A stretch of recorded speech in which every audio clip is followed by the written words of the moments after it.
ده تعقيب على السؤال بتاع الجونيور محتاج ايه علشان يبتدي، او علشان تلاقي شغل يعني. فطبعا الداتا ستراكشرز انا ما اعتقد ان انا يمكن ما قلتهاش من كتر ما هي واضحه يعني، لكن انت مفيش حد في الدنيا اعتقد هيكتب سطرين كود من غير ما يكون عارف يعني ايه داتا ستراكشرز. يعني داتا ستراكشرز اللي هي من اول ابستراكت داتا تايبس اللي هو يعني ايه انتجر، ويعني ايه مش عارف فلوت، ويعني ايه ده دبل ومش عارف ايه، مرورا بقى بالاريز والمابس او اللي هي او الديكشنريز وات ايفر هتسميهم ايه، او السيتس والكلام ده.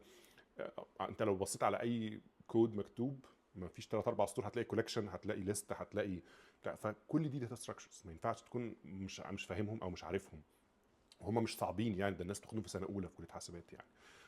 فالموضوع ده محتاج انك انت تبص عليه تاني لو انت حاسس انك انت مش متاكد تكون محتاجه ولا لا. وعاده الداتا ستراكشرز والالجوريزمز بيتدرسوا سوا لان هم مرتبطين جدا ببعض. يعني انت لو بتدرس اري هتدرس مثلا ازاي تسورت الداتا جوه اري مثلا، او ازاي في لينكد ان ازاي تعمل انسرشن او ديليشن، او والتريز هتترافيرس التريز ازاي او كده. فهم الاثنين متعلقين ببعض جدا.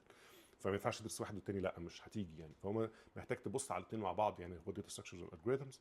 ودول من الحاجات اللي انت محتاج تعرفهم، بعيدا بقى عن فكره الكومبيتيتيف بروجرامنج والليد كود والكلام ده. بس عموما علشان تعرف تكتب كود كويس محتاج تكون على الاقل ملم بالموضوعين دول، الداتا ستراكشرز والالجوريزمز. وطبعا هي دي مشكله الشورت فورم بقى اللي هو زي التيك توك والحاجات دي، انك انت حد ما بيقدرش يقول كل اللي عايز يقوله. فانصح الناس ترجع للحلقه الطويله اللي هتلاقيها على الشانل، على اليوتيوب شانل، اللي هي بتاعه الجونيور محتاج ايه النهارده، دي عملناها من حوالي 5 سنين او حاجه زي كده. ففيها تفاصيل بقى اكتر، حلقه اكتر من ساعه فيها تفاصيل كتير.